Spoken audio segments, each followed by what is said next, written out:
93 FM.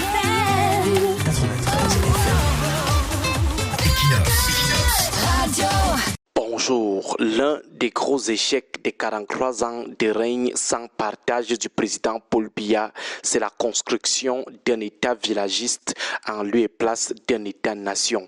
Les gens ne respirent que villagisme. Tout ne se lit et ne se comprend qu'en termes de tribalisme ou de régionalisme. La logique des frères du village. Ce qui est plus étonnant, c'est que ça vient généralement du haut. Ça vient de ceux qui doivent promouvoir le dépassement des logiques villagistes. Et quand bien ça vient du bas, l'amplification et l'instrumentalisation sont faites par ces mêmes gens du haut, c'est-à-dire les élites politiques. La conclusion est donc la suivante. La promotion du repli identitaire est beaucoup plus assurée au Cameroun par les élites politiques. Les entrepreneurs politiques de l'ordre de 82 sont avant tout des entrepreneurs du repli identitaire. Ils sont suivis dans cette indélicatesse, dans cette grossièreté par des entrepreneurs politiques hors régime. La politique au Cameroun est donc une affaire de promotion du villagisme.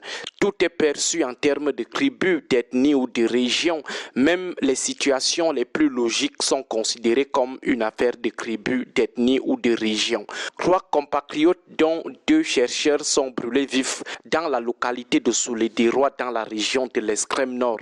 Dans un hors-sujet qui ne dit pas son nom, le ministre de la Recherche scientifique se lève et accuse les nordistes de tuer leurs propres enfants et qu'ils occupent les plus grands postes dans son ministère. Les gens ne réfléchissent qu'en termes de stigmatisation des communautés. À côté de cette sortie très ridicule du ministre de la Recherche scientifique, on a eu la réaction des soutiens fanatiques, nombrilistes et villagistes du ministre de la Jeunesse enfariné par la basse. La basse enfarine un enfant du renouveau, co-auteur de nos misères. Ça devient une affaire d'attaque contre un enfant du Nord, jusqu'à des égarés politiques apprentis politiciens se lèvent pour répandre sur les réseaux sociaux une pseudo-défense d'un fils du Nord. Voilà des gens à l'esprit très étroit qui ne voient le Cameroun qu'à partir de leur communauté d'origine. Certains sont même allés jusqu'à organiser des marches de protestation pour dire non aux attaques contre un fils du Nord.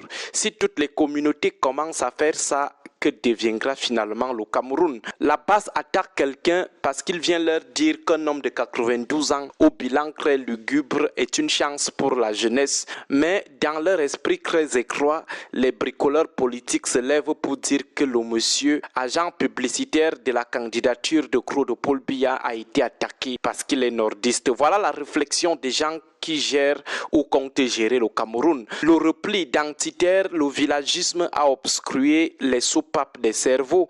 On dirait que la base a attaqué le ministre de la Jeunesse parce qu'il est nordiste.